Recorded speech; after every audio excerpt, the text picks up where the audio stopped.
తెలంగాణ జనగర్జన పేరుతో ఖమ్మంలో కాంగ్రెస్ పార్టీ నిర్వహించబోయే బహిరంగ సభ ఏర్పాట్లు ముమ్మరంగా కొనసాగుతున్నాయి. పీపుల్స్ మార్చ్ పేరుతో బట్టి విక్రమార్క చేపట్టిన పాదయాత్ర ముగింపు సభతో పాటు ఈ సభలోనే కాంగ్రెస్ పార్టీలోకి పొంగులేటి శ్రీనివాసరెడ్డి చేరుతున్నారు. ఈ సభను కాంగ్రెస్ పార్టీ ప్రతిష్టాత్మకంగా తీసుకుంది. ఈ సభ ఏర్పాట్లను పీసీసీ చీఫ్ రేవంత్ రెడ్డితో పాటు పలువురు సీనియర్ నేతలు దగ్గరుండి పర్యవేక్షిస్తున్నారు. సభ ఏర్పాట్లపై మరింత సమాచారాన్ని ఖమ్మం నుండి మా ప్రతినిధి రాజు అందిస్తారు. నిర్వహించదలపెట్టిన తెలంగాణ జన గర్జన సభకి అయితే ఉందో దానికి ఏర్పాట్లు అయితే ముమ్మరంగా సాగుతా ఉన్నాయి. సో ఈ సభకు రేపు ముఖ్య అతిథిగా రాహుల్ గాంధీ రానున్నారు. ఈ నేపథ్యంలో ఇక్కడ పనులు అయితే సీనియర్ నాయకులు కూడా అందరూ కూడా పర్యవేక్షిస్తున్నారు. సో మనం ఇక్కడ విజువల్స్ లో చూడొచ్చు, ఏర్పాట్లు మొత్తం జరుగుతూ ఉన్నాయి. ఇక్కడ దీనికి సంబంధించి మల్లు రవి కానీ, విహెచ్ కానీ, షబ్బీర్ అలీ కానీ, నిన్న పీసీసీ చీఫ్ రేవంత్ రెడ్డి కానీ, సో వీళ్ళందరూ సీనియర్లు కూడా వచ్చి ఈ సభ ఏర్పాట్లు అయితే పర్యవేక్షిస్తా ఉన్నారు. ఇక్కడ మనము చూస్తా ఉన్నాము, ఇక్కడ విఐపి గ్యాలరీ కానీ, ప్రెస్ కు సపరేట్ గా గ్యాలరీ కానీ, అక్కడ పార్టీ కార్యకర్తలకు, మామూలు జనాలకు కూడా, సో వీళ్ళందరికీ ఇబ్బంది లేకుండా కుర్చీలు కూడా ఏర్పాటు చేయడం జరిగింది. సుమారు 1,00,000కు పైగా జనాలు కూర్చోవడానికి ఏర్పాటు చేశారు. అలాగే 5 లక్షల వరకు కూడా జనం వచ్చినా కూడా ఎటువంటి ఇబ్బంది కలగకుండా ఉండడానికి అయితే ఏర్పాట్లు అయితే ఇక్కడ చేయడం జరిగింది. దీనికి దాదాపు 5 లక్షల మంది జన సమీకరణ లక్ష్యంగా జరిగింది.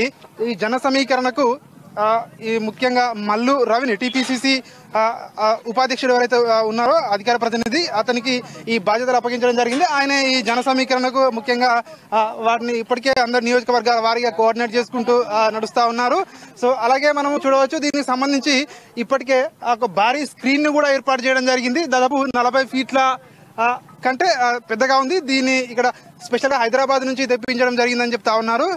ఇక్కడ దీంతో పాటు రేపు ఎవరైతే ఇక్కడికి ప్రజలు రానున్నారో వాళ్ళందరికీ కూడా ఇబ్బందులు కాకుండా వాటర్ కానీ, మజ్జిగ ప్యాకెట్లు కానీ ఇవన్నీ ఏర్పాటు చేయనున్నట్టుగా కూడా ఇక్కడ ఎవరైతే నిర్వాహకులు ఉన్నారో వాళ్ళు చెప్తా ఉన్నారు. అదేవిధంగా ఇక్కడ ముఖ్యంగా ఖమ్మం పట్టణం మొత్తము కాంగ్రెస్ పార్టీ ఫ్లెక్సీలతో నిండిపోయిందని చెప్పవచ్చు. అన్ని ప్రధాన రోడ్లు, కూడళ్లు, సో ఇక్కడ సభా ప్రాంగణం చుట్టూ కూడా ప్రత్యేకంగా ఫ్లెక్సీలు అయితే ఏర్పాటు జరిగింది, కటౌట్లు పెట్టడం జరిగింది. ప్రత్యేకంగా కొన్ని హై బెలూన్లు కూడా ఏర్పాటు చేయడం జరిగింది. సో అలాగే వాటితో పాటు ఇక్కడ పార్కింగ్ కోసం ప్రత్యేకంగా స్థలాన్ని కూడా కేటాయించడం జరిగింది. ఇక్కడ దాదాపు 100 ఎకరాలు స్థలం ఉంటుందని చెప్పి కూడా చెప్తా ఉన్నారు. ఎస్ఆర్ గార్డెన్ పక్కన ఉన్నటువంటి ఖాళీ స్థలంలో ఈ సభను నిర్వహిస్తా ఉన్నారు. రేపు దీనికి ముఖ్య అతిథిగా రాహుల్ గాంధీ రానున్నారు. రాహుల్ గాంధీ డైరెక్ట్ గా ప్రత్యేక విమానంలో ఢిల్లీ నుండి గన్నవరం ఎయిర్పోర్ట్ చేరుకుంటారు. గన్నవరం నుండి ప్రత్యేక హెలికాప్టర్లో ఖమ్మంకు రానున్నారు. దాదాపు ఆయన 5 గంటల ప్రాంతంలో, సాయంత్రం 5 గంటల ప్రాంతంలో ఇక్కడికి రానున్నారు. ఆయన వచ్చేసరికి సభ దాదాపు 3:30-4 గంటలకే స్టార్ట్ అవుతుందని చెప్పి కూడా చెప్తా ఉన్నారు. సో ఈ సభ స్టార్ట్ అయినప్పుడు పక్కన కూడా ఒక చిన్న స్టేజ్ కూడా ఏర్పాటు చేయడం జరిగింది. సాంస్కృతిక కార్యకలాపాల కోసం అయితే ఒకటి చిన్న స్టేజ్ కూడా ఏర్పాటు చేశారు. అక్కడ సాంస్కృతిక కార్యకలాపాలు నిర్వహిస్తారు. ఇక్కడ మెయిన్ స్టేజ్ ఏదైతే ఉందో ఈ మెయిన్ స్టేజ్ పైన రాహుల్ గాంధీ అండ్ రాష్ట్రానికి ఎవరైతే ముఖ్య ఉన్నారో వీళ్ళందరూ కూడా ఇక్కడ మెయిన్ స్టేజ్ పై ఆసీనులు అవుతారు. సో రాహుల్ గాంధీ సభ కూడా ఈ మెయిన్ స్టేజ్ పైన ఇక్కడ ఆయన స్పీచ్ కూడా ఉండబోతుంది. అదేవిధంగా ఈ పార్టీలో రేపు చేరికలు కూడా ఉన్నాయి. ముఖ్యంగా పొంగులేటి శ్రీనివాసరెడ్డి ఉన్నారో ఆయనే రేపు కాంగ్రెస్ పార్టీలో జాయిన్ అవబోతున్నారు.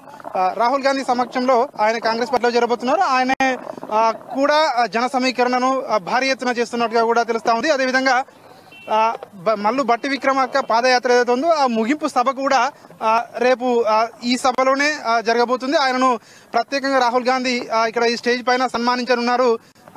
కాంగ్రెస్ పార్టీ అగ్రనాయకత్వం కూడా సో ఆయన యొక్క ఏదైతే పాదయాత్ర ఉందో దాన్ని ప్రతిష్టాత్మకంగా చేపట్టడం జరిగిందని, దాన్ని ఆయనకు అందుకు అందరి ముందు సన్మానించాలని చెప్పి కూడా నిర్ణయించుకున్నట్టుగా కూడా తెలుస్తా ఉంది. అదేవిధంగా ఇక్కడ చూడొచ్చు మనము, ఇక్కడ ప్రత్యేకంగా విఐపి సెక్షన్ కూడా ఏర్పాటు చేయడం జరిగింది. ఎవరైతే పార్టీకి సంబంధించిన ముఖ్యులు ఉన్నారో వాళ్ళందరికీ కూడా ప్రత్యేకంగా సీట్లు కూడా కేటాయించడం జరిగింది. మీడియాకు కూడా ప్రత్యేకంగా కొన్ని సీట్లు కూడా కేటాయించడం జరిగింది. ఈ సభనైతే కాంగ్రెస్ పార్టీ అయితే ప్రతిష్టాత్మకంగా తీసుకుంది అని మనం చెప్పవచ్చు. ఈ సభ ద్వారా ఎన్నికల శంఖారావం పూరించినట్టే అని చెప్పి కూడా పార్టీ వర్గాలు అయితే ఇప్పటికే చెప్తా ఉన్నాయి. అదేవిధంగా ఈ సభకి కొన్ని బస్సులు కూడా కావాలి. దాదాపు 1500 బస్సులు కావాలని చెప్పి ఇప్పటికే ఆర్టీసీని కోరడం జరిగింది కాంగ్రెస్ పార్టీ. అయితే ఆర్టీసీ మాత్రము బస్సులు నిరాకరించిందని చెప్పి కూడా చెప్తా ఉన్నారు. ఆల్రెడీ అందుబాటులో లేవు. మొత్తానికైతే మనం చూడవచ్చు. సో ఈ ఏర్పాట్లు అయితే దాదాపు పూర్తిగా వచ్చాయి. సో చూడొచ్చు మనం, రేపు సాయంత్రం 4 గంటలకు ఈ ప్రారంభమయ్యే సభను కాంగ్రెస్ పార్టీ అయితే ప్రతిష్టాత్మకంగా తీసుకుంది. దీనికి ఇప్పటికే పార్టీ కార్యకర్తలు కూడా బాగా జోష్ అయితే ఉంది. సో భారీగా జనాలు కూడా వచ్చే అవకాశం అయితే కనిపిస్తా ఉంది. సో ఇది ఇక్కడ పరిస్థితి. వీడియో జర్నలిస్ట్ మల్లేష్తో రాజు, అమ్మా న్యూస్ ఖమ్మం నుండి నిర్వహించగల